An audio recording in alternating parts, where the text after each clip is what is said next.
Hello dear student, आप सभी के चैनल में आपका स्वागत है। हम पिछले वीडियो में राजस्थान में पंचायती राज व्यवस्था पढ़ रहे थे। हमने वार्ड सभा तक पढ़ लिया था। आज हम पढ़ेंगे पंचायती राज से संबंधित समितियां कौन कौन सी हैं और पंचायती राज से संबंधित अनुच्छेद और उसके बाद नगरीय प्रशासन। तो पंचायती राज से संबंधित समितियों में सबसे पहले आती है बलवंत राय मेहता समिति।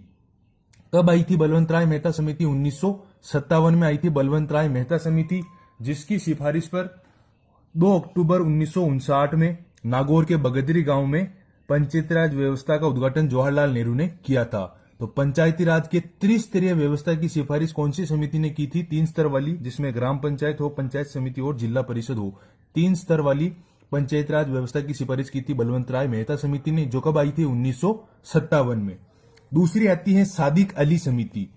सादिक अली समिति जो थी ये 1964 में आई थी। सादिक अली समिति 1964 में आई थी।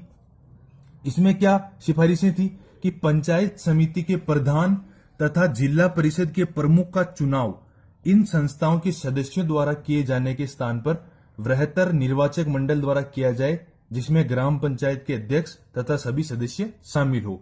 अभी वर्तमान में पंचायत समिति के प्रधान और जिला परिषद के प्रमुख का चुनाव कैसे होता है? पंचायत समिति सदस्यों द्वारा अपने में से और जिला परिषद के सदस्यों द्वारा अपने में से चुनाव होता है, अप्रत्यक्ष चुनाव।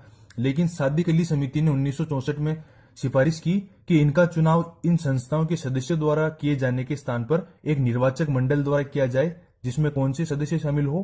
ग्राम पंचायत के अध्यक्ष तथा सभी सदस्य शामिल हो। तो बलवंत राय मेहता समिति कब आई थी? 1957। फिर आई सादिक अली समिति 1964 में। फिर आती है तीसरी समिति गिरधारी लाल व्यास समिति। ये कब आई थी? 1973 में आई थी गिरधारी लाल व्यास समिति 1973 में। इसने क्या सिफारिश की थी?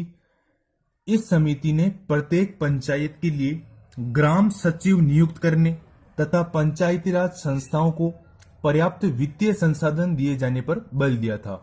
गिरधारी लाल व्यास समिति ने सुझाव दिया था 1973 में कि प्रत्येक पंचायत के लिए ग्राम सचिव नियुक्त किए जाए तथा पंचायती राज संस्थाओं को पर्याप्त वित्तीय संसाधन दिए जाएं। फिर इसके बाद आती है अशोक मेहता समिति 1977। बलवंत राय मेहता समिति कब आई? 1957 में। उसके बाद सादिक अली समिति आई 1964 में। फिर आई गिरधारी लाल व्यास समिति 1973 में। फिर इसके 4 साल बाद आई थी अशोक मेहता समिति 1977 में। अशोक मेहता समिति ने सुझाव दिया था, सिफारिश की थी कि पंचायती राज के लिए 2 स्तर की व्यवस्था होनी चाहिए, द्विस्तरीय। जैसे बलवंत राय मेहता ने 3 स्तर की व्यवस्था की सिफारिश की थी, जिसमें ग्राम पंचायत हो, पंचायत समिति और जिला परिषद हो। लेकिन अशोक मेहता समिति ने पंचायती राज के लिए द्विस्तरीय व्यवस्था की सिफारिश की और अशोक मेहता समिति ने मंडल स्तर पर मंडल पंचायत को लोकतांत्रिक विकेंद्रीकरण का केंद्र बिंदु बनाने का सुझाव भी दिया था। फिर इसके बाद आती है जीवीके राव समिति। ये कब आई थी जीवीके राव समिति? 1985 में। जीवीके राव कमेटी 1985 में। सबसे पहले आई बलवंत राय मेहता 57 में, 1957। फिर सादिक अली 1964। फिर गिरधारी लाल व्यास 1973। फिर अशोक मेहता 1977। फिर उसके बाद आई जीवीके राव कमेटी 1985। फिर इसके बाद आई लक्ष्मीलाल सिंघवी कमेटी या सरकारिया मिशन। कब आया? 1986 में। ये इंपोर्टेंट है। लक्ष्मीलाल सिंघवी कमेटी या सरकारिया मिशन 1986 में, जिसने पंचायती राज संस्थाओं को स्थानीय शासन की आधारभूत इकाई के रूप में मान्यता देने की सिफारिश की थी। पंचायती राज संस्थाओं को स्थानीय शासन की आधारभूत इकाई के रूप में मान्यता देने की सिफारिश करने वाली समिति थी लक्ष्मीमल सिंघवी कमेटी या फिर सरकारिया मिशन। इसने ग्राम सभा को महत्व देने की सिफारिश भी की थी। लक्ष्मीमल सिंघवी कमेटी और सरकारिया मिशन ने पंचायती राज संस्थाओं को संविधान के अंतर्गत सरकार का तीसरा स्तर घोषित किए जाने की सिफारिश की है। इंपोर्टेंट फैक्ट है, याद रखिएगा। पंचायती राज से संबंधित कौन सी समिति ने पंचायती राज संस्थाओं को संविधान के अंतर्गत सरकार का तीसरा स्तर घोषित किए जाने की सिफारिश की? लक्ष्मीमल सिंघवी कमेटी या सरकारिया मिशन 1986। फिर इसके बाद आती है पीके थुंगन कमेटी 1989 में।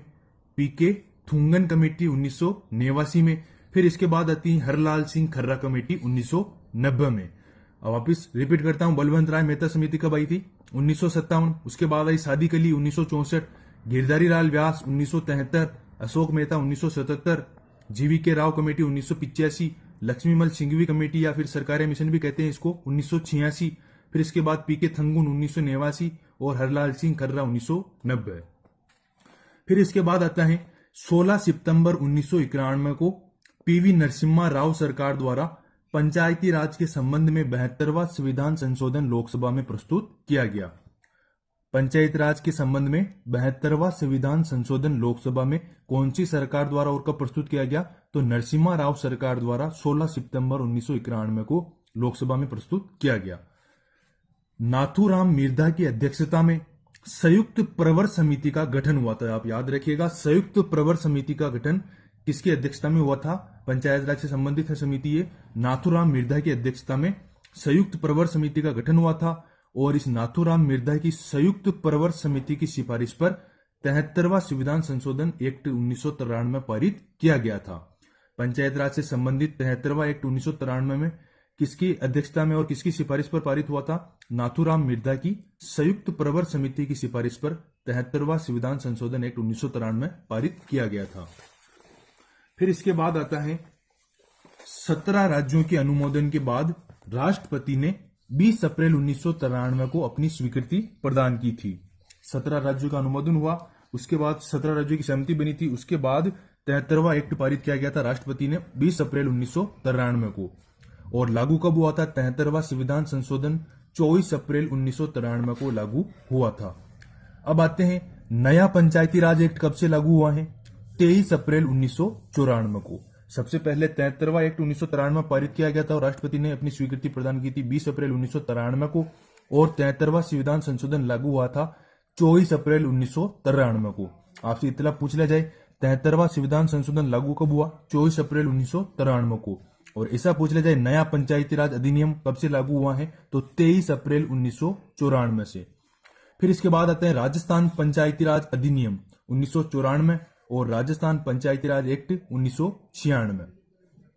30 दिसंबर 1996 को राजस्थान पंचायती राज एक्ट 1996 में लागू हुआ। ये वो कब इसी से संबंधित है, राजस्थान पंचायती राज एक्ट 1994 और लागू कब से हुआ? ये 23 अप्रैल 1994 को। राजस्थान में वर्तमान में 249 पंचायत समिति, 9177 ग्राम पंचायत और 33 जिला परिषद हैं। 249 तो पंचायत समिति है, 9177 ग्राम पंचायत और 33 जिला परिषद हैं।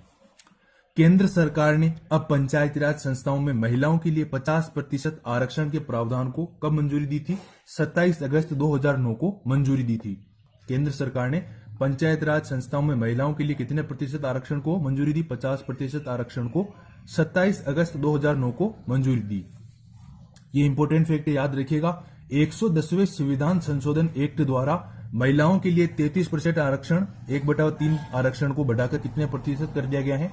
50% कर दिया गया है पंचायती राज में 110वें संविधान संशोधन एक्ट द्वारा।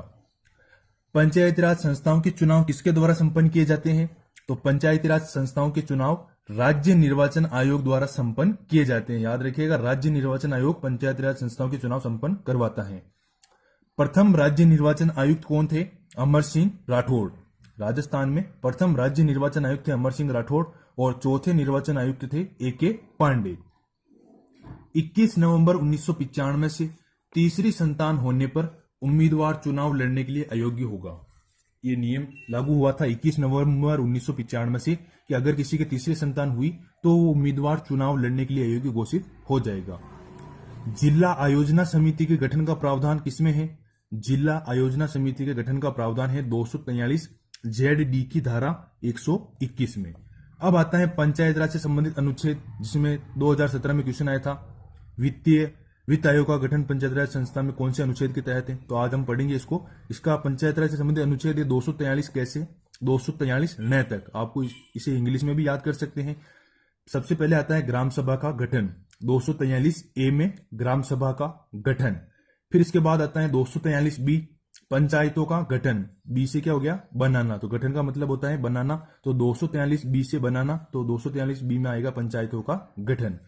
फिर आएगा 243C। सी का मतलब होता है संरचना। सी से संरचना याद रखें, तो पंचायतों की संरचना का अनुच्छेद 243C। फिर आएगा 243D। डी में क्या आएगा? स्थानों का आरक्षण, मतलब जो दबे हुए समुदाय हैं उनका आरक्षण की व्यवस्था। तो डी से क्या आएगा? दबा हुआ आरक्षण या दबा हुआ समुदाय अर्थात स्थानों का आरक्षण 243D में। फिर आएगा 243E। ई में क्या आएगा, पंचायतों की अवधि। ई से ईयर या फिर समय या अवधि, तो अवधि में कौन सा अनुच्छेद आएगा, 243। ई का अर्थ है पंचायतों की अवधि। फिर आएगा 243 एफ। एफ का मतलब होता है फेल या अयोग्य। 243 एफ में आएगा सदस्यों की निरर्हताएं या फिर अयोग्यताएं क्या क्या होगी, तो किसमें आएगा, एफ का मतलब फेल या अयोग्य, तो 243 एफ में आएगा सदस्यों की निरर्हताएं या फिर अयोग्यताएं। फिर आएगा 243 जी में पंचायत की शक्तियां, प्राधिकार या उत्तरदायित्व। जी से क्या आएगी, एनर्जी। कब आएगी, जब शक्ति मिलेगी। तो जी में क्या आएगा, 243 जी में पंचायत की शक्तियां, प्राधिकार और उत्तरदायित्व। फिर आएगा 243 एच में, एच का मतलब एचटीसी कर लो आप, टैक्स कलेक्शन। एच का मतलब टैक्स कलेक्शन, एचटीसी याद रखिए। तो कर लगाने की शक्तियां पंचायती राज को कौन सा अनुच्छेद है, 243 एच। फिर आएगा 243 आई, वित्त आयोग का गठन। आई इसका मतलब हो गया इनकम, इनकम यानी आय। तो वित्त आयोग का गठन कौन सा अनुच्छेद, 243 आई। फिर आएगा लेखाओं की सम परीक्षा या जांच, जैसे जांच या परीक्षा, याद रखिए 243 जे में लेखाओं की सम परीक्षा या जांच। फिर आएगा 243 के, पंचायत के लिए निर्वाचन का अनुच्छेद कौन सा है, तो 243 के, याद रखिएगा पंचायत के लिए निर्वाचन, ये सिंपली आप याद रखिएगा के, 243 के। फिर आएगा 243 एल, संघ राज्य क्षेत्रों का लागू होना। एल से क्या हो गया, लागू होना, लागू, एल से लागू, तो 243 एल में आएगा संघ राज्य क्षेत्रों का लागू होना। फिर आएगा 243 एम, इसमें आएगा कुछ क्षेत्रों में लागू न होना। कुछ क्षेत्रों में लागू न होना का अनुच्छेद कौन सा है, 243 एम। अब आता है 243 एन। एन में आएगा विद्यमान विधियों और पंचायतों का बना रहना। बने रहने का मतलब है निरंतर उनका विद्यमान रहना, तो एन से क्या हो जाएगा, निरंतर। तो 243 एन में आएगा विद्यमान विधियों और पंचायतों का बना रहना। ये आप लिखकर याद करेंगे तो ही आपको याद होगा, वरना भूल जाओगे, तो एक दो बार लिखकर याद कीजिए। फिर आएगा 243 ओ। ओ में क्या आएगा, निर्वाचन संबंधी मामलों में न्यायाधीशों के हस्तक्षेप का वर्जन। निर्वाचन संबंधी मामलों में न्यायाधीश हस्तक्षेप नहीं कर सकते, तो 243 ओम में आएगा ये निर्वाचन संबंधी मामलों में न्यायाधीशों के हस्तक्षेप का वर्जन।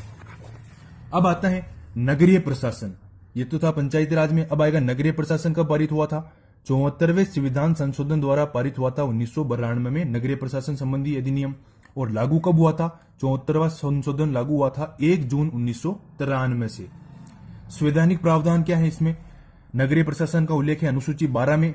और नगरीय प्रशासन से जुड़े विषय कितने हैं, 18 विषय। संविधान के कौन से भाग में इसका उल्लेख है, नगरीय प्रशासन का भाग 9 क्रम में। और अनुच्छेद कौन से हैं, 243 तय से 243 ये 6 तक। भाजपा सरकार ने 15 जुलाई 2014 को अध्यादेश जारी कर पुनः नगर पालिका अधिनियम में संशोधन किया। और 2014 से अध्यक्ष या महापौर, जिसे महापौर भी कहा जाता है, नगर निगम के अध्यक्ष को महापौर भी कहा जाता है, इसका चुनाव निर्वाचित पार्षदों द्वारा अपने में से ही किए जाने का प्रावधान कर दिया है। पहले प्रत्यक्ष चुनाव होता था महापौर का, अध्यक्ष का, लेकिन अब क्या किया है, 2014 से संशोधन करके निर्वाचित पार्षदों द्वारा अपने में से ही किए जाने का प्रावधान किया है। अब आप देखिए नगर निगम कितने हैं, 7 है, नगर परिषद 34 है और नगर पालिका 149 है। नगर निगम किसे कहेंगे, जहां 5 लाख से अधिक की आबादी हो। नगर परिषद जहां 1 लाख से 5 लाख तक की आबादी हो। और नगर पालिका किसे कहेंगे, जहां 20,000 से 1 लाख तक की आबादी हो। नगर निगम का अध्यक्ष कौन कहलाता है, महापौर या मेयर। अधिकतर यही क्वेश्चन आता है, नगर निगम के अध्यक्ष को कहते हैं महापौर या मेयर। फिर नगर परिषद के अध्यक्ष को कहते हैं सभापति और नगर पालिका के अध्यक्ष को कहते हैं चेयरमैन या अध्यक्ष। नगर निगम का प्रशासनिक प्रमुख कौन होता है, आयुक्त।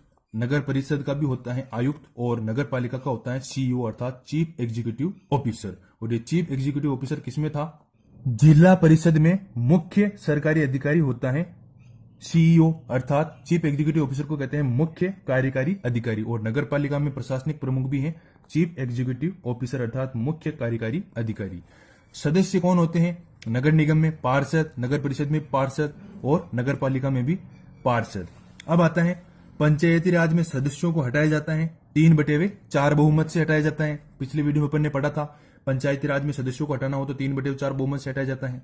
जबकि नगरीय प्रशासन में सदस्यों को कितने बहुमत से हटाया जाता है, 1/3 बहुमत से। आप याद रखिएगा पंचायती राज में सदस्यों को हटाने का अनुपात है 3/4 बहुमत, जबकि नगरीय प्रशासन में सदस्यों को हटाने का 1/3 पार्षदों द्वारा लाए गए अविश्वास प्रस्ताव को 3/4 बहुमत से पारित करके नगरीय प्रशासन में सदस्यों को हटाया जाता है। राजस्थान में सर्वप्रथम नगर पालिका की स्थापना कहां पर हुई थी? 1864 में माउंट आबू में। राजस्थान में प्रथम नगर पालिका की स्थापना हुई थी 1864 में माउंट आबू में। और पहला नगर पालिका एक्ट राजस्थान में कब बना था? 1951 में। और 1959 में नया नगर पालिका एक्ट बना था। सबसे पहले राजस्थान में पहला नगर पालिका एक्ट 1951 में बना, उसके बाद कुछ संशोधन करके नया नगर पालिका एक्ट कब बनाया गया? 1959 में। यह आपका हो गया राजस्थान में पंचायत राज व्यवस्था से संबंधित संपूर्ण टॉपिक कंप्लीट।